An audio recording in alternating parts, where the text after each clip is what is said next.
live. This is the last match from Group 10, SilverTongue versus Crusade.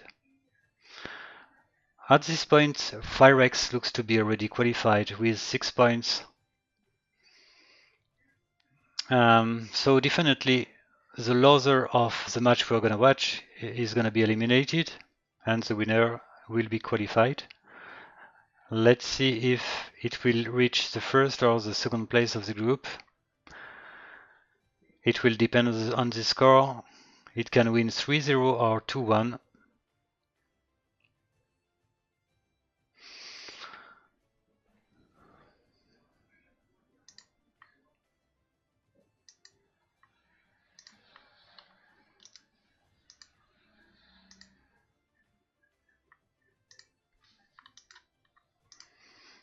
So give me the time to set the match.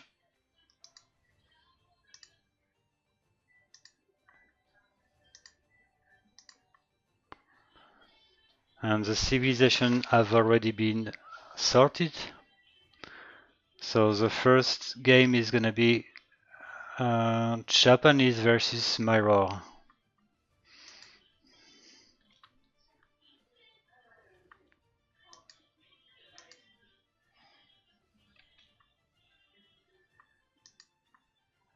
So this Crusade is a well-known one, which was made in 2012, if I'm right. It was an old top AI with the Horde before Barbarian appeared. So it was 10 years ago. So it's a pretty solid AI and pretty strong to beat.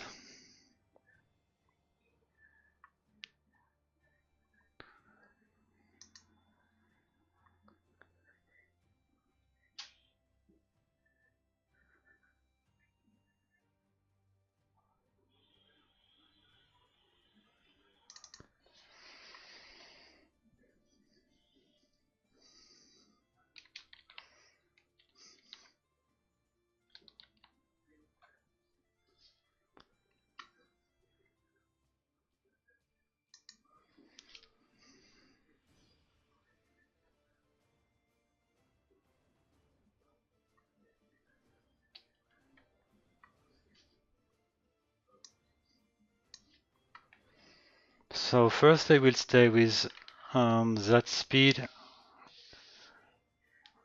and later I'll probably go for 4 times the speed.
So SilverTongue managed to win 2-1 against Firex.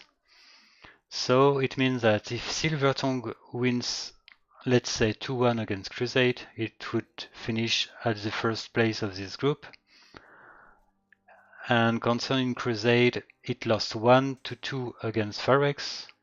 So even if it wins 2-1 against SilverTongue, Firex will win this group, but Crusade will be qualified.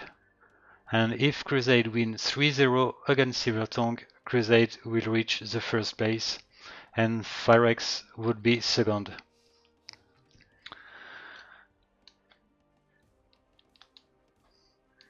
But anyway, keep in mind that the winner will be qualified and the loser will be eliminated.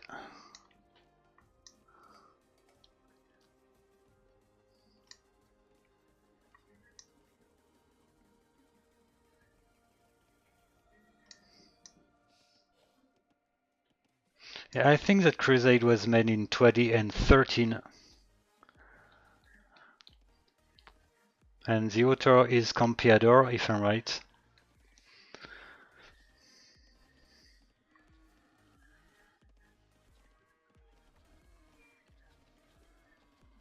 And I remember that in 2016, when I started scripting and when I joined the community, Crusade was considered as the top 6 or top 8 AI, just after Barbarian, Promi, The Horde, Daedric, and maybe Brute Force. It was the old good time. Aya Submachine was also considered as a top AI. When I say a top AI, I mean a top 10.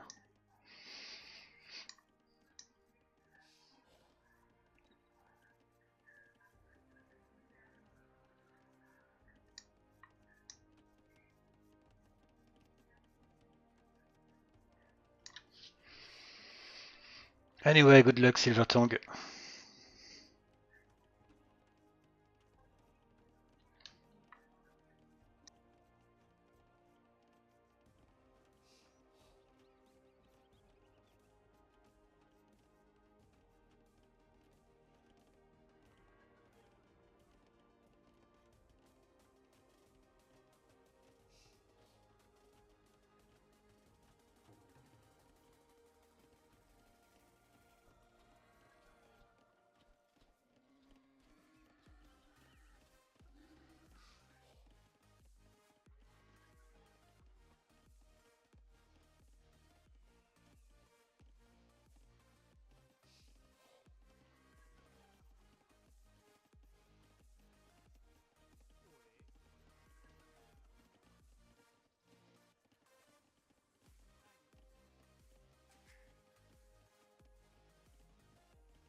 Hey, the Night Panda.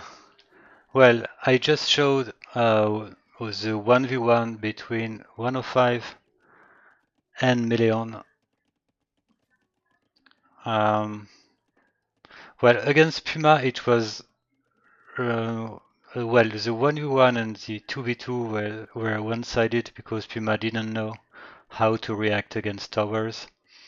Meleon did quite well in the 1v1, that's why I wanted to show that one. But definitely I can send you the recorded games if you want, because 105 did play its wall games already, but lost a bunch of games in 4v4. And in one of those games, 105 did stay in Feudal Age and did nothing.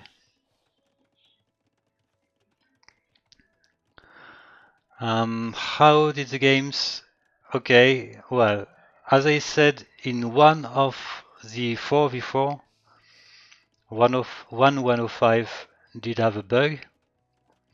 It stayed in Dark Age or Feudal Age, I don't remember, but in fact.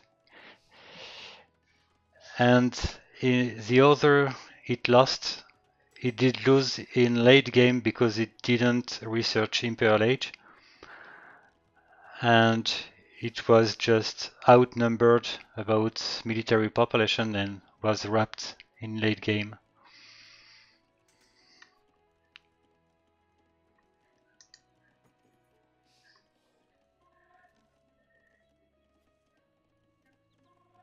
And I think it lost its wall 4v4 and it won it wall 1v1 and 2v2. But definitely 4v4 is its weakness.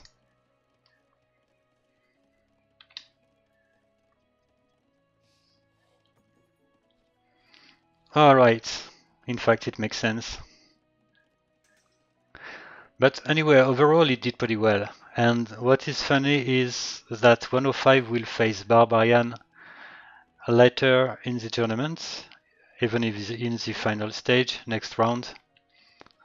So it can be definitely interesting if 105 can get some victories against Barbarian.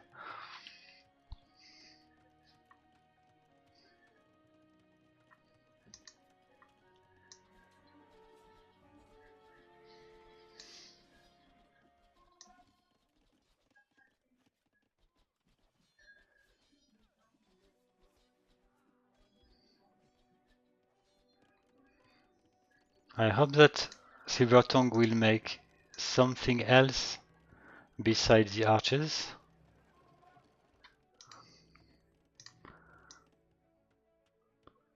Because Crusade know how to counter archers. He does have already at least one skirmisher.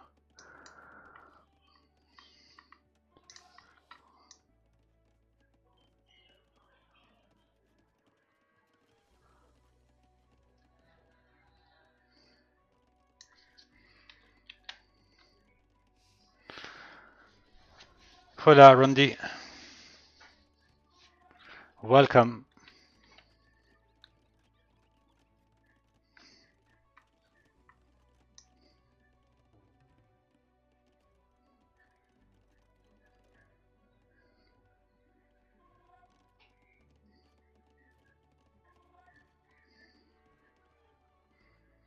So the first assault was lost, but the score keeps being at the advantage of SilverTongue.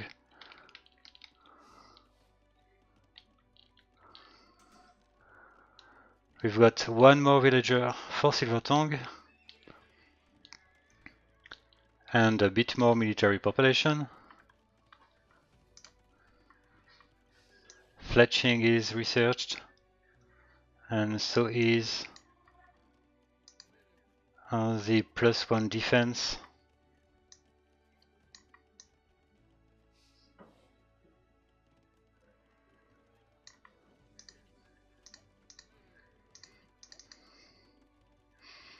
Well, I see archers only. To make it efficient, SilverTongue will need to go Castle Age and to get crossbows.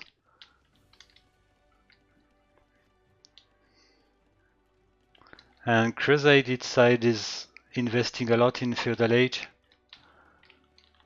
while SilverTongue keeps its resources to go fast castle. That's definitely a good option.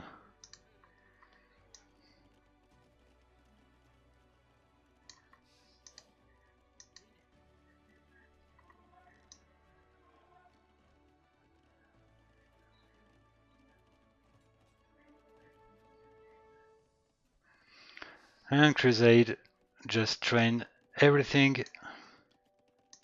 There is a lake of scouts in its inventory. Now we've got skirmishers, archers, men-at-arms, scouts. Maybe spearman is missing, but I definitely wouldn't like spearmen to be trained. That would make no sense. So as expected, we've got Castle Age, which is researched actually. And from what I've seen in previous games, SilverTongue is quite fast in researching crossbows, bodkin arrows as soon as it can in Castle Age. And maybe we can see a future strong attack from SilverTongue.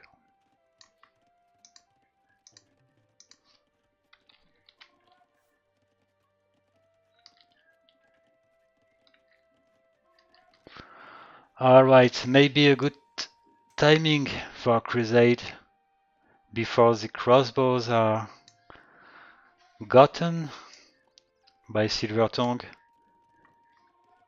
It's really a question of timing. We see that, oh, it is training a spearman, okay. And at least we've got a bunch of skirmishers too. Bodkin arrow is research for blue.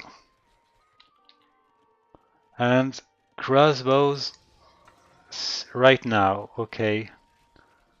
Well, I'm scared that this hill disadvantage is gonna hurt SilverTongue.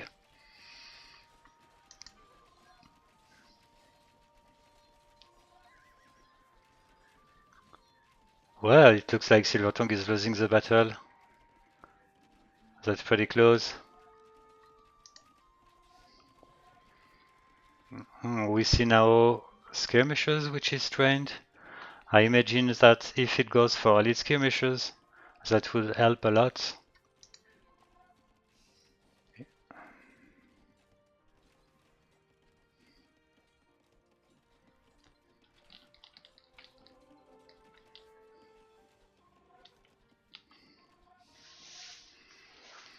Oh, there is two new towers.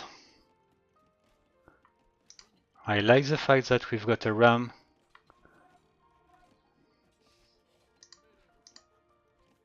So of course I'm rooting for SilverTongue just because the author is active instead of Campeador.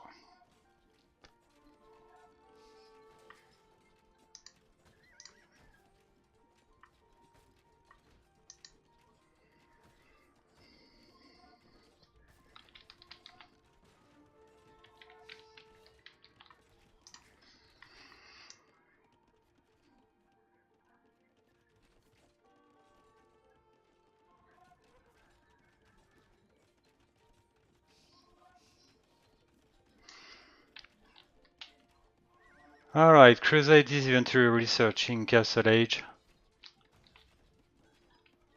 It does have way more military population than its opponents. So I think that Crusade is gonna come back pretty strong in Castle. I think it's a key moment for SilverTongue to at least to clean up its town.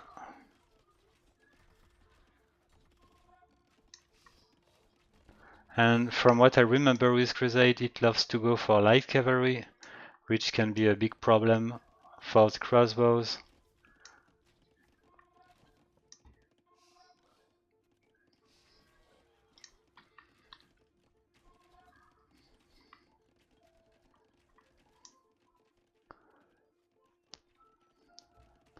And one good point for SilverTongue is the already 2 TCs. I think I have seen 3 TCs, but I may be wrong. Okay, it's 2 TCs only, but at least it can boost a bit the economy.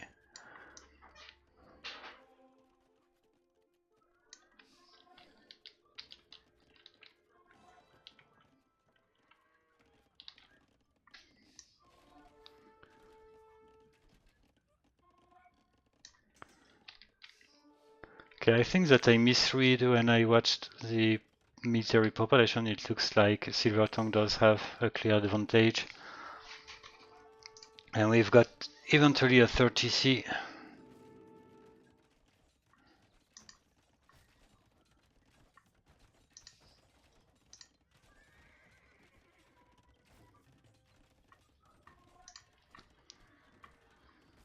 And I really like this 3rd TC in the front.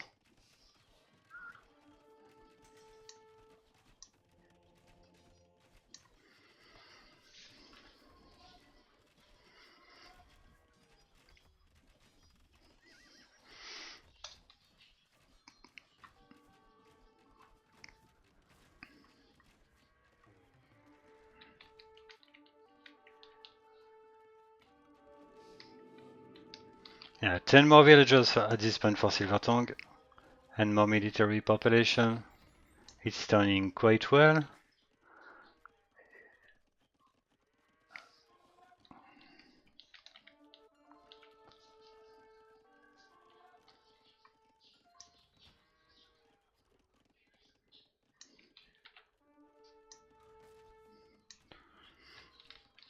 I'm wondering why Crusade looks to keep keeping some resources to research Imperial Age.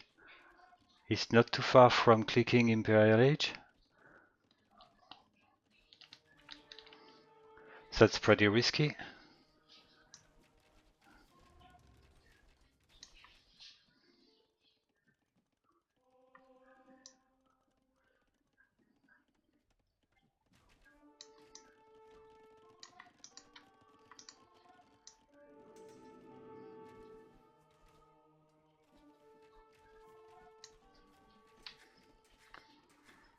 So, Crusade is clicking Imperial Age while being attacked and outnumbered. That looks to be the end. And it looks like SilverTongue does have already 5 relics. Let's have a look. No, 3 relics, okay.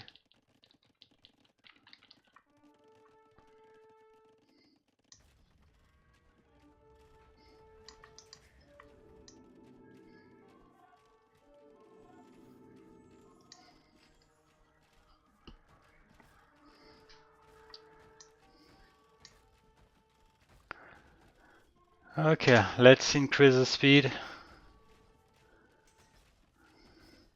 So, the TC, which was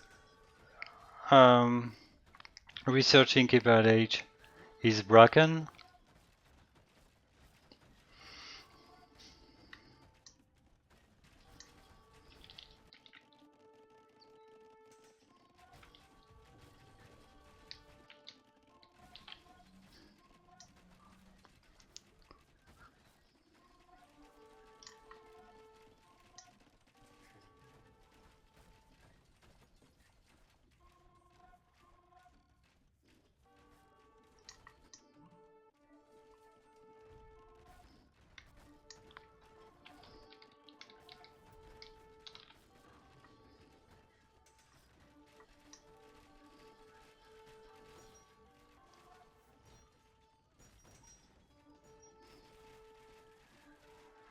Okay, we've got our ballast. A sneaky castle for red.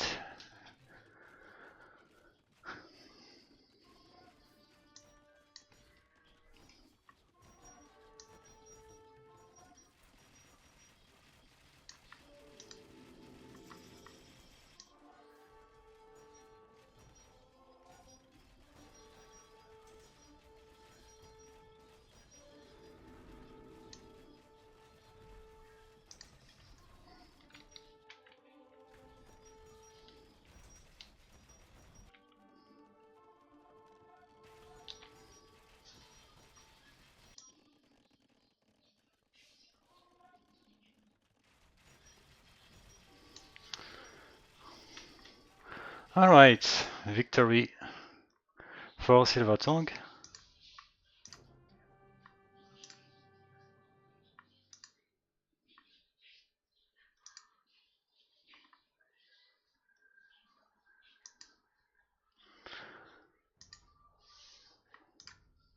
Let's go for the next one.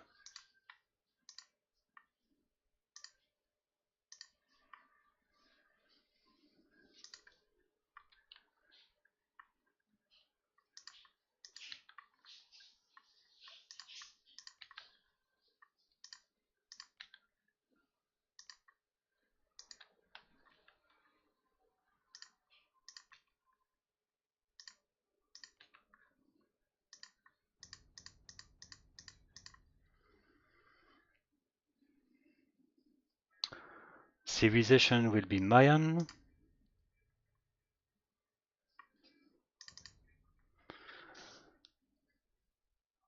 Mongol.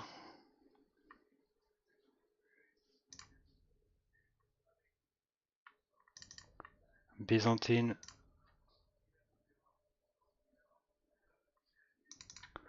and Turkish.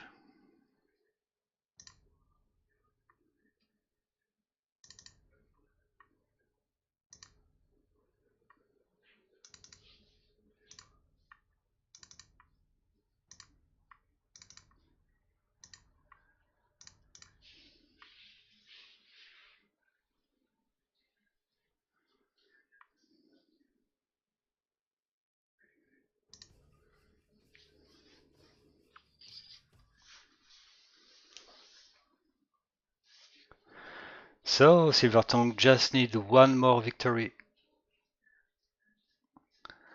It does have two opportunities, this 4v4 and the next game, which will be 2v2.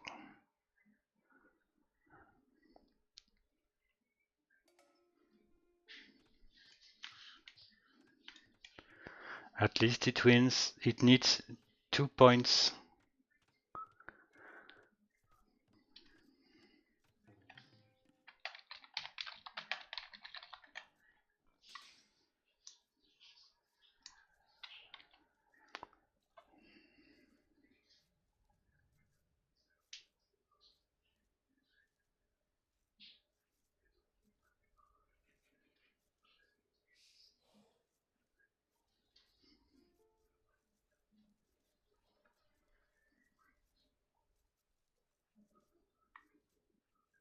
So good luck, SilverTongue.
So, SilverTongue is attacking, but definitely not the good opponent. I mean, not the closest one. I assume that Grey did find red because it flared this opponent, but it doesn't prevent Blue to attack the opponent in the opposite side of the map.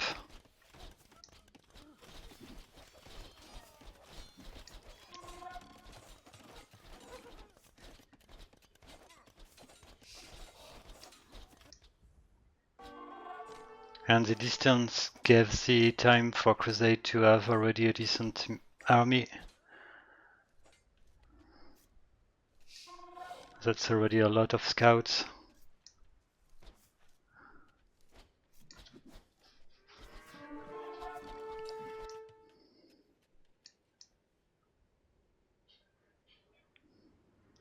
I assume that those villagers are gonna build a forward tower.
Well, all those fights are pretty hard to follow.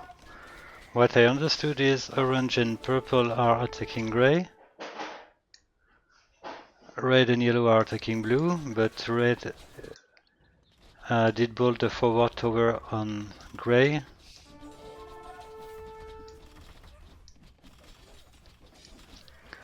I assume that green and teal are both researching Castle Age. So does grey, okay, that's nice. Grey did have a bad feudal age time, but managed to recover eventually, despite the fact that it's attack 1 versus 2. And blue is that one guy which is suffering the most.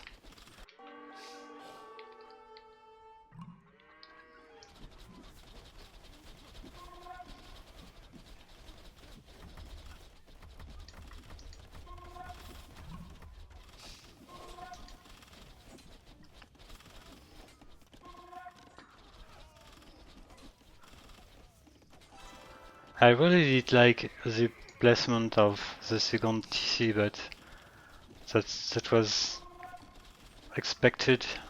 The town center would be destroyed.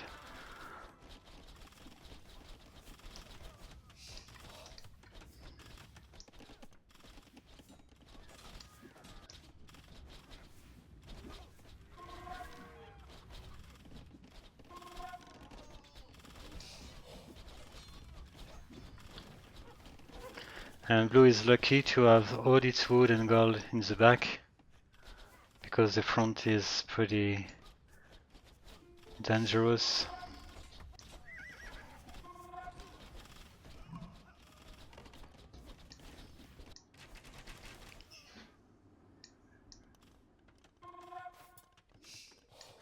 Oh, we've got a yellow tower in the front of teal, preventing teal to attack instead of green, which is targeting purple, I guess, or maybe orange. No, that looks to be purple, I would say.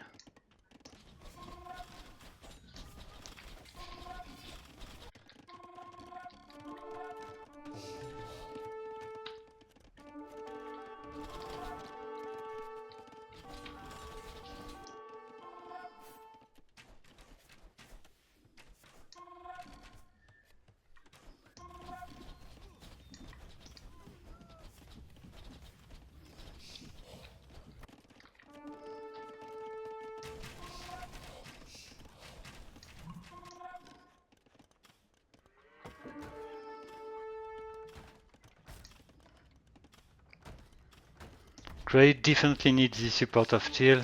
It's really time to use the rams, in fact. That way I expect the crossbows to eventually attack, while green is doing fine.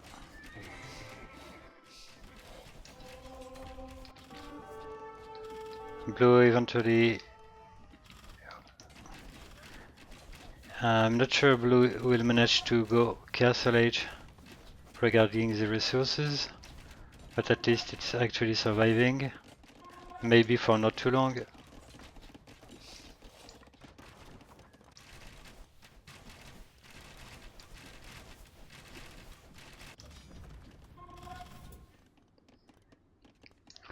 Okay, no more excuses for teal, it's now time to attack.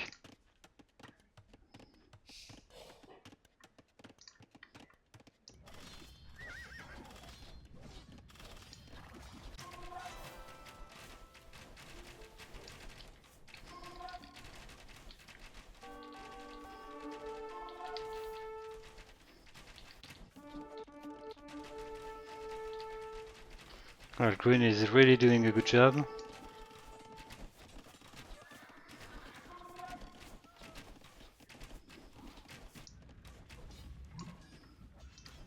Well, that's a lot of crossbows.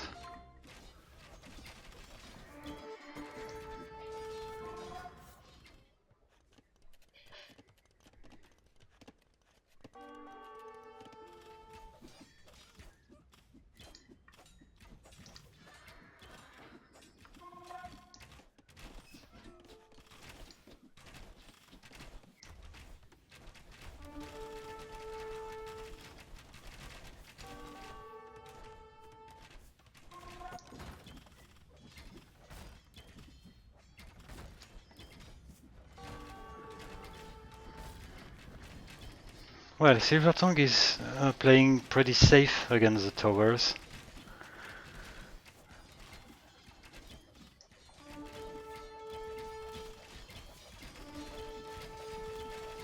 And Chile is really coming at time at this point. What's the population of Grey? 14 population.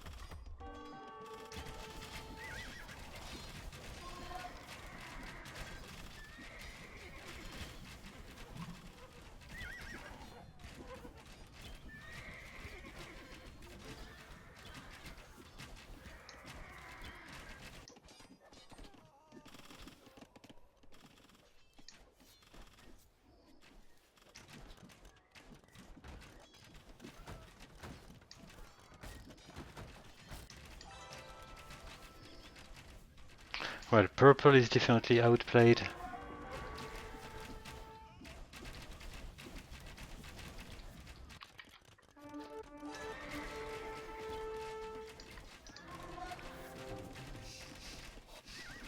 Wow, that is an aggressive castle. And I think that with this castle, Grey would be definitely safe.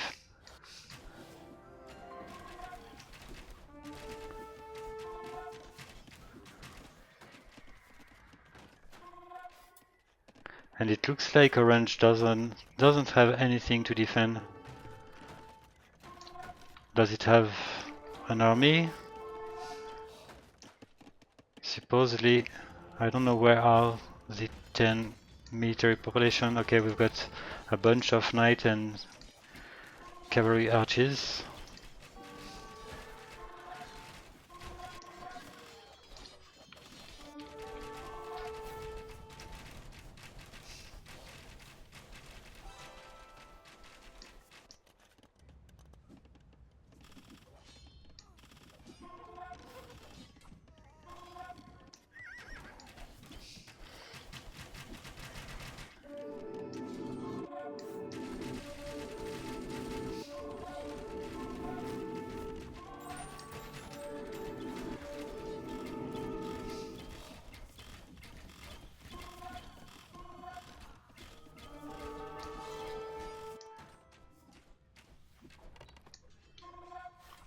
Okay, purple managed to train some skirmishers.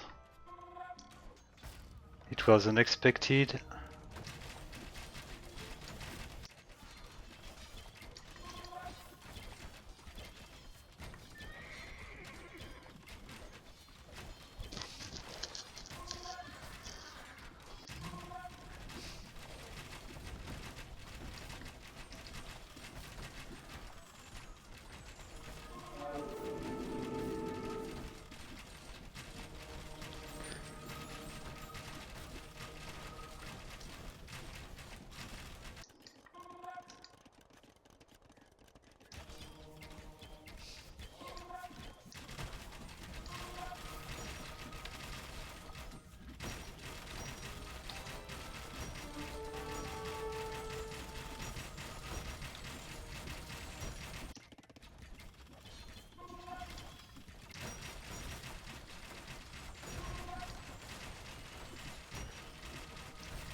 I'm quite surprised by the low pop of green if you compare with steel.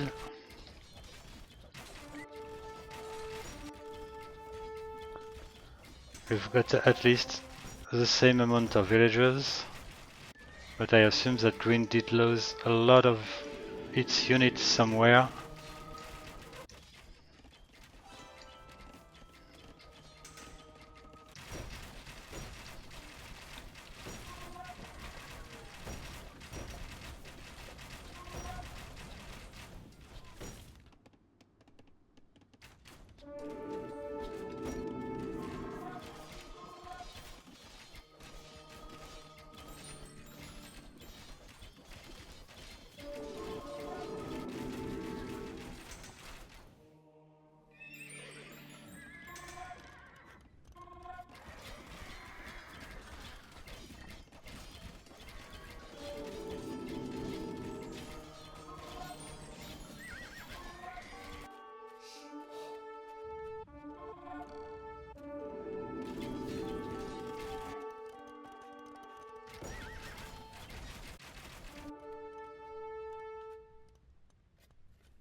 Uh-oh.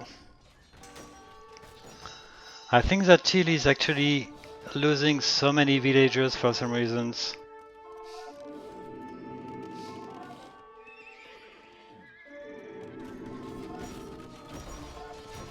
I don't know what it tried to do, but it sent a lot of villagers in the front on Yellow's and Red's army.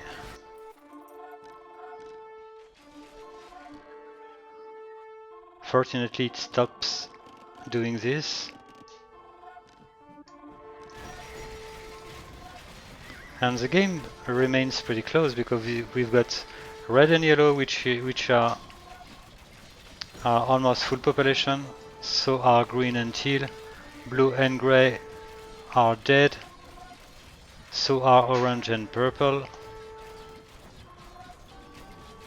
So regardless of score, I would say that the game stays pretty close.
Well, I think that SilverTongue is actually doing this.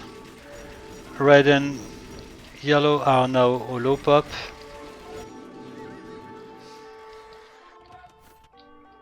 It's a great performance overall for SilverTongue, really. Gray is back in the battle.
So green and teal are switching the targets. Yellow is the next opponent. Its population is actually under 100. I think that I definitely can give the victory to SilverTongue. Good job, really. It was a pretty impressive late game.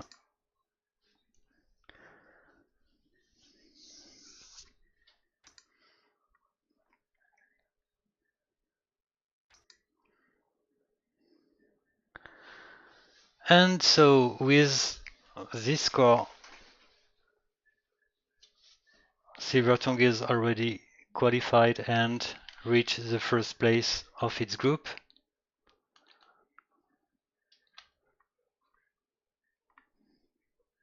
So let's have a look at the bracket to see what is gonna happen to SilverTongue with this performance.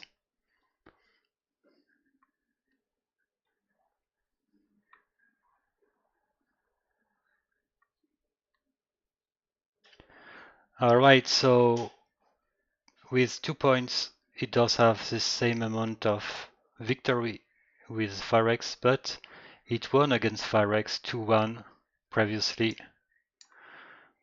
So it's guaranteed to finish at the first place. And let's see the winner group 10 will join group 12 in the final stage with Rorrik and Esty Tutomaster.